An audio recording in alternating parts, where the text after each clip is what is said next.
बिस्मिल्लाहिर्रहमानिर्रहीम। आज का एक छोटा सा हमारा जो टॉपिक है जी वो है how to protect against the viruses. एक छोटा सा टॉपिक होगा और इसके साथ कुछ शॉर्ट डेफिनेशन जो है जैसे कि बायोमेट्रिक, डेटा सिक्योरिटी, पासवर्ड, जो कि पेपर्स के अंदर फर्स्ट ईयर के जो एग्जाम्स वगैरह होते हैं उसके अंदर पूछी जाती हैं। तो ये हम इसके अंदर इंशाल्लाह इस टॉपिक के अंदर हम डिस्कस करेंगे। तो वायरस के अगेंस्ट कैसे अपने आप को प्रोटेक्ट करना है उसके लिए बहुत सारी टेक्निक्स हैं, लेकिन जो मेन है वो यहाँ पे मैं आपको बताता हूँ।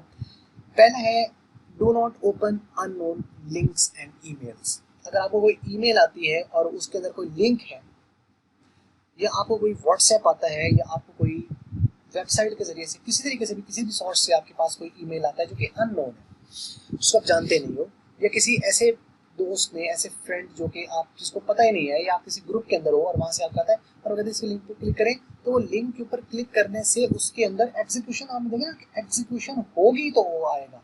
जब आप उसको एग्जीक्यूट करेंगे नहीं, उसको उसको कनेक्ट ही नहीं कर पाएगा नेट के साथ।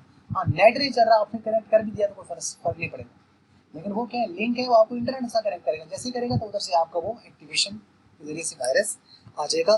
तो पहला एक तरीकाकार, एक प्रोटेक्शन पहली ये है कि you should not open the unknown links and emails, right. अब तो पहले ईमेल स्पैम आपको आती रहती थी, जंक ईमेल्स जिनको कहा जाता है, लेकिन आजकल तो वो बस वो जरा बेहतर हो गया कि उन्होंने स्पैम का एक अलग बना दिया, जैसे गूगल के अंदर भी है, जीमेल्स वगैरह।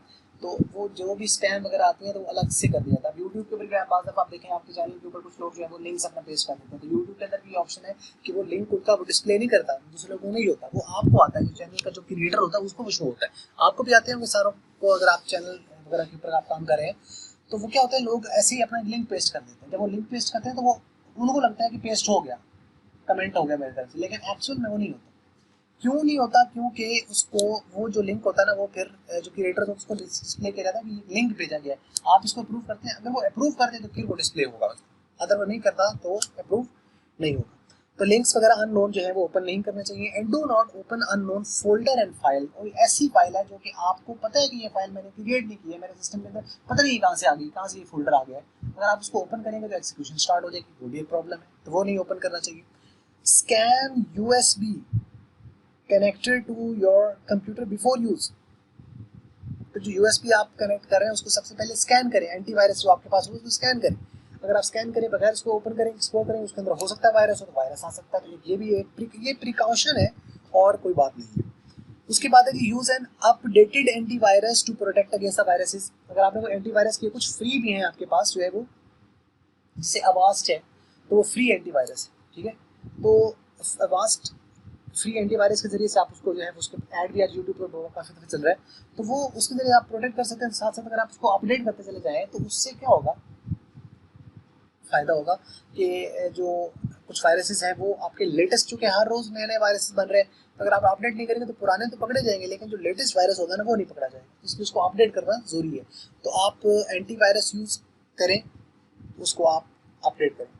बाज़ लोग कहते हैं कि एंटीवायरस हम रेकमेंड नहीं करते क्योंकि एंटीवायरस की वजह से सिस्टम स्लो हो जाता है, तो ये बात हकीकत है किसी हद तक, लेकिन वो आपकी स्पेसिफिकेशन के ऊपर, सिस्टम की परफॉर्मेंस के ऊपर डिपेंड करता है कि आपके सिस्टम के अंदर रैम कितनी लगी हुई है या बाकी सारी वो चीज़ें उसकी बेस पर होता है।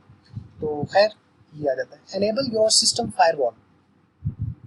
जो अपने सिस्टम होता है उसकी अगर आप फायरवॉल जो है अगर आप उसको ऑन रखें, फायरवॉल का असल में ये काम होता है कि जो भी आपका एक अननोन आईपी अगर आपके सिस्टम के साथ कनेक्ट करना चाह रहा है, या अगर आपके पास वो शेयरिंग करना चाह रहा है, कोई चीज़ भी किसी तरीके से वो लिंक करना चाह रहा है, कम्युनिकेट करना चाह रहा है, तो जो फायरवॉल होगी उसको ब्लॉक कर देगी। तो वो फायरवॉल हमेशा ऑन रखनी चाहिए, क्योंकि जो फायरवॉल होती है वो आपकी गेटवे का काम कर रही होती है। अभी जो गेटवे है ये अगर आपको समझना है तो इसके ऊपर भी हमने एक नेटवर्क के अंदर आप कोई वीडियो जो है वो उसके ऊपर अपलोड की हुई है बड़ी डिटेल के अंदर, फायरवॉल और इसके ऊपर, तो आप वहाँ से इसको देख सकते हैं, उसके अंदर आपको डिटेल भी आए मिल जाएगी। तो आपको सिस्टम के ऊपर जो विंडो में फायरवॉल की ऑप्शन होती है तो आपको हमेशा अनेबल रखनी चाहिए। Keep your software up to date. अपना जो सॉफ्टवेयर है वो आप उसको अप टू डेट रखें। And take backup to your data on regular basis. आप अपने डेटा का बैकअप लेते रहें। हो सकता है डेटा आपका लॉस्ट हो जाए, उसके लिए बेहतर है कि आप उसकी कॉपी कहीं दूसरी अपने किसी ड्राइव के ऊपर या कहीं पर भी आप उसकी सेव रखें, ताकि ये प्रॉब्लम्स वगैरह अगर हों तो आपका कम से कम डेटा लॉस्ट ना हो। ये थे इसके कुछ तरीके। आप डेटा सिक्योरिटी के देख लें कि data security is the digital protection privacy which is use to protect the data from the unauthorised use. Digital protection privacy है जो कि अनऑथराइज यूजर से आपके डेटा को बचाती है। डेटा सिक्योरिटी में भी applicable to the computer, database, websites, उसके ऊपर हो सकती है। डेटा सिक्योरिटी में serve the data from the corruption, accessing the data without any legal right और डेटा सिक्योरिटी वायोलेशन। अगर आप उसको आपको ऑथराइज नहीं था, आप उससे करते हो इंटेंशनली अनइंटेंशनली, तो वो डेटा सिक्योरिटी वायोलेशन होगा। पासवर्ड क्या होता है? A secret sequence of characters used to enter into a computer or system called password.